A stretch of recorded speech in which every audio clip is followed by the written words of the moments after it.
let me bring one more point of view in there. If Bangladesh go on to win, it's a different matter. If Pakistan go on to win the match, they get to 11 points.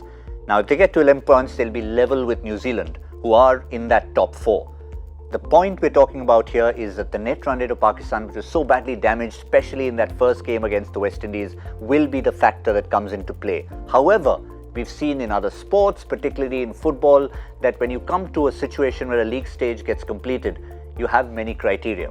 Now, in this case, there has been a discussion point. When Pakistan played New Zealand, Pakistan emerged on top. These are the two teams being talked about, Pakistan and New Zealand. Is there a case for head-to-head being a criteria over net run rate? Well, that depends purely on what the playing conditions suggest at the beginning of the tournament. At the beginning of the tournament, if the playing conditions say that net run rate is what defines the winner first, then that just sticks. It does, but what happens usually is you say that if it's 3 or more teams level, then obviously it's net run rate. But when it's 2 teams involved, why not head-to-head? I think it's just like a blanket rule, Gautam. So I think when they come up with that with that in the playing conditions, it's just the way it is. Nobody really sees this playing out or panning out the way this does. This just happens in a tournament at the end. It's like putting in different situations at the end of a scenario and saying this also could have been done, that also could have been done. Because you see a team suddenly start picking up intensity and suddenly start doing well, and you suddenly feel like they also deserve a chance in that top 4. I think the real question is, in the past, they've been following that rule. Yeah. So in the past, if I'm not mistaken, in 2003 World Cup, when there was a Super 6 or that sixes rule, that in that format they used to follow this rule. So if in the league phase you have beaten that team, you have that advantage going forward. You carry the points forward with the team you've beaten. There has to be a logic to why they've moved away from that. The only logic which I see is that if 3 teams get stuck on the same points, then it's easier decision to make.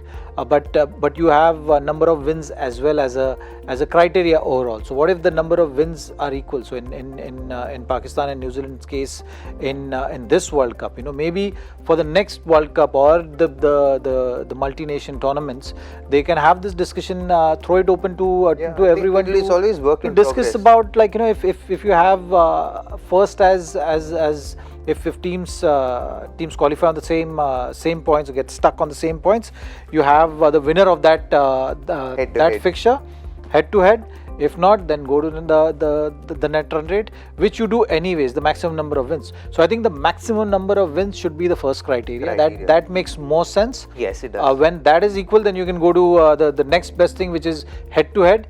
If head-to-head is also out of question, when 3 teams are stuck on the same points, then you go to the net run rate. Yeah. So that's something which eases of things. In terms of teams get a feeling that somehow things are in their control. In the particular scenario of New Zealand and Pakistan, or it would have been Bangladesh and New Zealand. Any team who is not going through, who will feel that, okay, we are hard done, or this rule needs to be changed. There's always room for improvement. Yeah. And there is always discussions which goes about and debates which go about. So I think post this World Cup, this discussion should come up. Add one more thing to it. I mean, you talk about the consistency. There's another factor that probably goes in favor of net run rate, which is saying because it's a long tournament, you're rewarding a team for consistency. But on that same note, you've got New Zealand, who may actually waltz into the semi-finals on the back of 3 losses, and Pakistan will be out of the semi-finals on the back of 4 wins.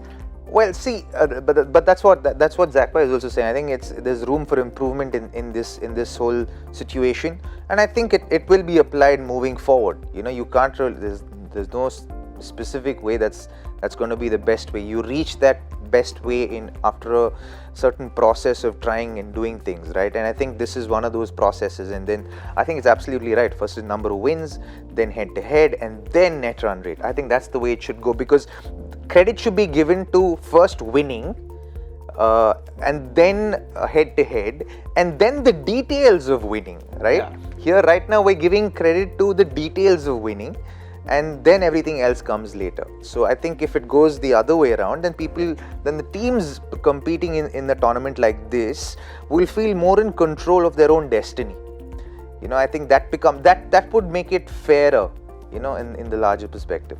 Yeah, so again, This is the way we are thinking it could be, but at the moment where it stands is number of wins, net run rate, and head-to-head. That's the order. Perhaps there's a chance for it to go differently later. Maybe even a way like it comes when, if we all remember our days of taking exams, when you take 5 or 6 exams, you can drop the worst.